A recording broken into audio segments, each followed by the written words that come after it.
Formula persamaan perakaunan. Ingat je alip. Alip, nama orang. Apa itu alip?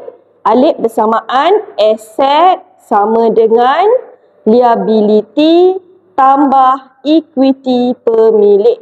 Modal tambah X tolak belanja adalah equity pemilik. So aset sama dengan liability tambah equity pemilik.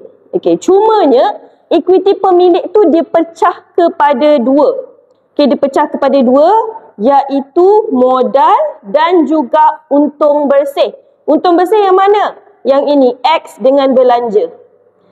Inilah untung bersih. So kiranya equity pemilik terdiri daripada modal dan juga untung bersih. Okey, so X tu apa sebenarnya? Macam mana kita nak dapatkan untung bersih? Apa yang tolak dengan belanja? X adalah hasil. Hasil tolak belanja dapatlah untung bersih. So jawapan adalah A.